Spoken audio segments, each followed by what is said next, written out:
सत्यानन्दचिदात्मने सर्वान्तरात्मने श्रीमद् वेङ्कटेशाय मङ्गलम्।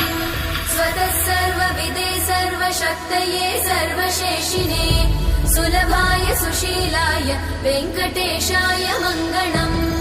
परस्मै ब्रह्मणे पूर्णकामाय परमात्मने प्रयुञ्जे परतत्त्वाय वेङ्कटेशाय मङ्गलम्।